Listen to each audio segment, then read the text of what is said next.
Hey guys, we're at SHOT Show 2025, and I just stumbled upon an amazing booth. This is not a company like all the other booths here that are selling stuff. This is the CMP, the Civilian Marksmanship Program.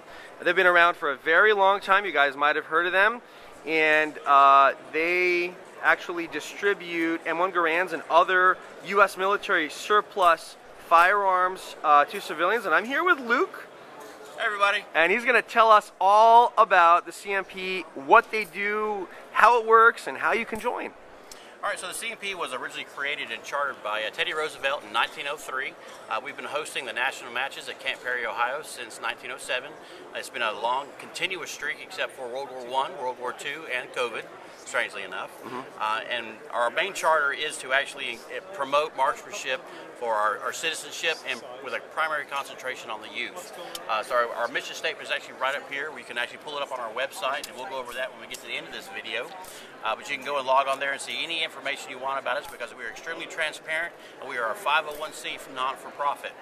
So everything that we do, all the revenue that we generate, goes to keep the lights on and to promote marksmanship with a concentration on youth.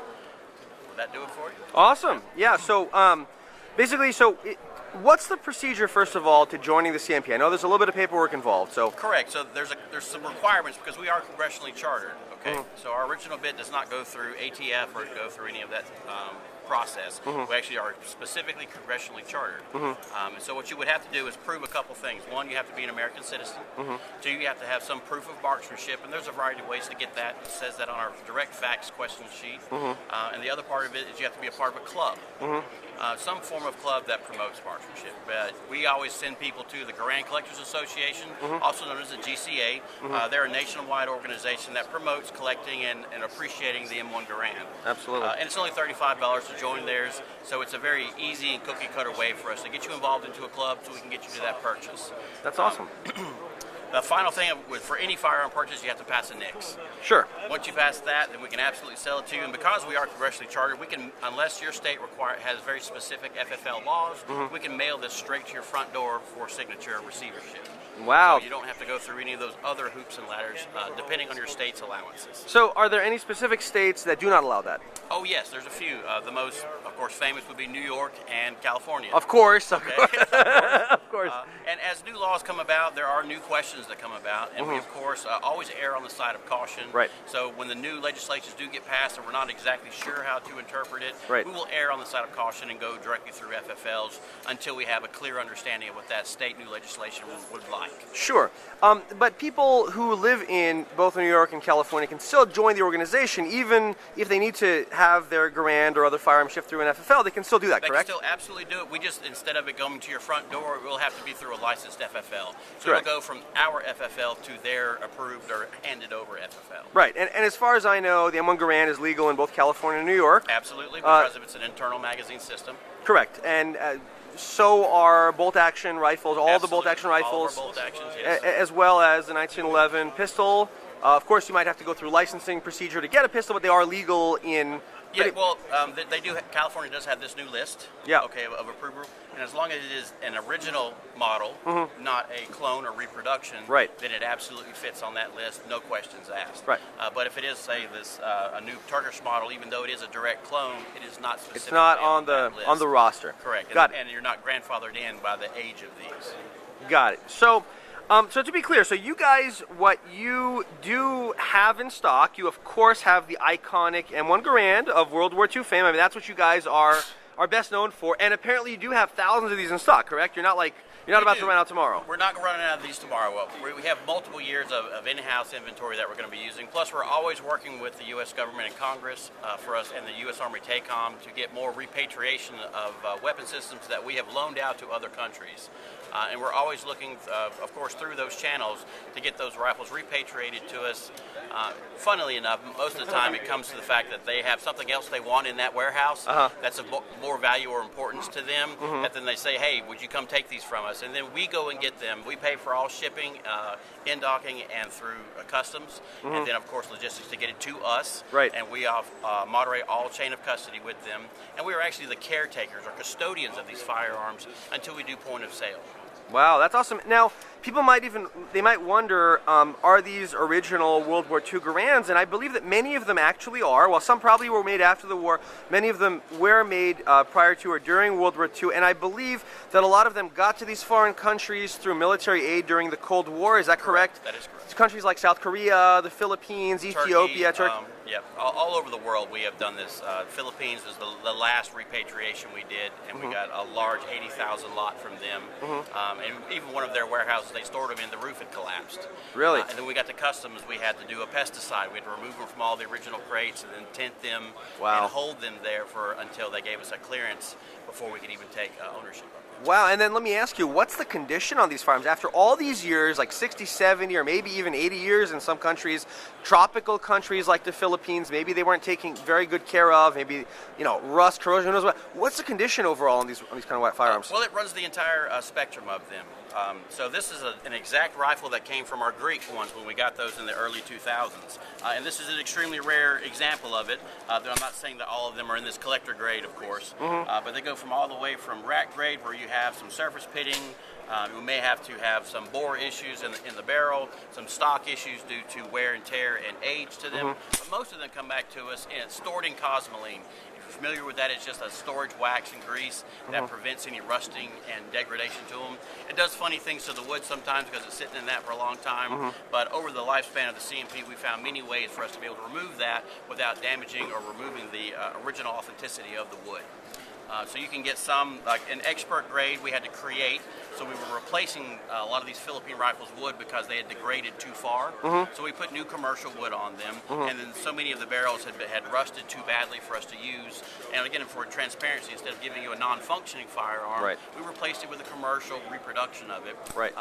And created a category for it saying openly that, okay, this has reproduction parts, we're calling it this, and we're charging you this price because of that. Right, so it's probably a little bit of a lower price point. So if you're just trying to get into Garand collecting and you don't necessarily have a very large budget, but still you want an authentic Garand, that might be a better choice. An avenue for you. We actually wound up double tailoring those experts to be more of a first match rifle for you, because it does have a commercial stock, so it has a nice tight fit. And because you do have a new commercial barrel on it, you have a long lifespan of potential of accuracy. So it's a quick way for you to get into competition with an M1 Garand, which we host across the country, versus the more collectible side with it, which is really dictated by a percentage of original finish, condition of original components, and then manufacture. Okay. Now, in terms of the manufacture, how many of them would be Springfield Armory versus International Harvester versus Winchester? Well, does it vary? Yeah, it varies wildly, and it depends on who we got them from and when we got them. Because they're generally not listed on the crates what's in them. We just have to open them up and inspect them one at a time, and we create our own log for what we have. And there's specific collectability depending on Winchester, Springfield, Harrington and Richardson, or International Harvesters. Those are your manufacturers. Right, the main ones, yeah. And so, of course, there's the Beretta ones out there too. And, right, those were Italian. They were like Italian, remanufactured after World War II, the M59s. But they're off of these exact same model. Right. Recreated into different firearms. All of the American-made ones, they all had a specific serial number window that they were allotted to produce those firearms. Right. Springfield being the most common because they had the most manufactured. Of course. Right. Winchesters, of course, most people love them because of the scroll work for their name, and because it is Winchester.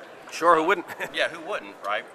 Then you get into the post-war era where you have the Harrington and Richardsons, and then you have the International Harvesters. And they had, of course, later prints, they had later metallurgy, they had more modern equipment while they were doing them. So it depends on what your desire is. Most of our collectors want one of each. Right. And then they want one of each grade. Right. And they want their match rifle. So it really depends on how you want to play with the toys that we have. What percentage of the rifles, of the Garands, that is, would you say are World War II manufacture or prior, and what percentage is post-war? So we generally say that 3.8 million is the cutoff window. It's a little bit variable depending on your resource material, but we generally say that 3.8 million and lower is World War II. And anything above that window we consider post-war. Okay. And again, in your resource materials, some of them are going to fluctuate. Depends who you cite reference. Right. But for the most part, that 3.8 million is our dividing. And I'm sure the World War II and pre-World War II rifles are a little bit more desirable and more collectible than the post-war models? Collectible, sure. But it also depends on the emotional connection. Because did your father or grandfather carry this model. Right. These are pictures of him with an IHC versus a Winchester. Gotcha. It depends on the emotional connection they're going to have with them, and some of them for what they're going to do with them. Most of your match guys want the later model ones because of the metallurgy and things. More shootable. More shootable for it. And then the truly collectible ones, they're going to want the earlier model ones because they want the history and character. Historical value. Do any of your rifles have the original type of sights? Because I know that they were, a lot of the sights... Absolutely. So this is a prime example of a very, very early model style Winchester. The serial number is actually 1234567. Wow. It has the very original flush nut rear sight system, so that's extremely hard to come by. It has the original Winchester style op rod with the uncut front angle to them. You have the original push button style front sight, which of course is a failed endeavor because under fire it would slip. Right. You have the original narrow base gas cylinder here that fits perfectly to your front sight, so you see it fits it perfectly. Yep. Instead of the wide base ones, which gave you more adjustable range to change it so you can have a better mechanical zero back here. Right. Also in this one, which is rare, you have it is an original 1944 leather sling. Oh wow, look at that. Straight to it. In this condition, not dry rotted, what have you. It has double cartouches. You have the cross cannons, of course, and then also the WRA with it. It has the original original proofing from Winchester, saying this was a proofed rifle. And then you also have a Marine Corps punch stamp, because like us in the Marine Corps, we hit it with a hammer when we say it's good. There you go. Right? And this wood here is actually its original patina. So they originally dipped them in boiled linseed oil, and it has a way of patinaing and aging over time. Right. And depending on the conditions it's exposed to, it's going to react differently. Right. With this one, it has obviously been kept in some form of a well-storage medium, because this is how we took it out of the crate, was like this. Right. This has been refurbished, this has been unremodeled, this is the way it was. And I actually shot this rifle before I came out here. Really? So I could have full transparency and say this is a fully functioning, classic, original Winchester with a very fun serial number on it. That is fascinating. Now moving on from Garands, I see that you also offer here, look at that, original 1911 45 caliber ACP 1911 pistols, and this I believe is an original Colt, a World War II era Colt. Is that correct? This is an original Colt built in 1924, so it's 100 years old. Wow, even older than World War II. Correct. And this also, it shows, this is in its original condition, so you have your holster wear that we left in there to show its character. Sure. You have your earlier model slide, but you also have your A1 frame cutout relief here, and it does have the lanyard component to it, of course, which will be important to our collectors. It has the original pony. Look you at that. See it? Yep. All right. There's the Colt. And this has some of the original gripping, because you can see this is a clone, how the diamonds are on this one. Right. Right. This one does not have this one because it is more the original style. Right. All older original. style. Are those wooden grips or they're wooden grips? They're not synthetic. They're wooden, which is how you were able to have this wear from the leather holster. Sure. If it was synthetic, you wouldn't have that wearage. So what's the process in purchasing a pistol from you guys versus a rifle? It is a little different, because I know the rifle, a little bit different. You can ship it to your door with a rifle, but not so with a pistol, Not correct? so with the pistol, because the pistols actually are, we have a very small amendment allowing us to sell these specific 1911s that come from a specific base, from a specific warehouse, and we have a very finite number of them. Right. So the ATF is firmly involved with this, and CID, Army TACOM, so they had specific regulations we need to follow with them. Right. So these will only be shipped FFL to FFL. Okay. No matter what state you are in. Got it. Other than that, you have the same requirements that you would need to pass to purchase a rifle. Gotcha. And then last but not least, there are other rifles, historic U.S. military rifles, Yes. such as the Springfield 1903, and... So we carry everything, and we work on and service and then return to the public in some means. Everything from the 1898 Craig, be it the Craig long rifle or the Craig carbine, all the way to the 1903, the 1917, the 1903 A3, the M1 and all of its platforms. As you can see down here, we have an M1D. This is a Korean conflict era build. Even though there has commercial parts to it, you do have the original 1952 cheek pad, the original M84 scope with all working components, and the original flash hider in its original finish. Otherwise, it's built on commercial elements to it. But we go all the way up to the M1 carbine, and that's as far forward as we go as far as the military surplus that we're going to sell to the public. But we also have vintage 22s that we also are allowed to and chartered to be able to sell to the public. So anything that's 30 caliber or 22 caliber that is considered a U.S. Army military surplus, we're allowed to receive and then sell back to the public. That is awesome. So, Luke, if people watching this video are interested in joining the CMP and starting their Garand and other U.S. military firearm collecting, where do they go to? What's your website? And well, the easiest thing for you to do is to go to our website, which is the CMP. That's THECMP.org.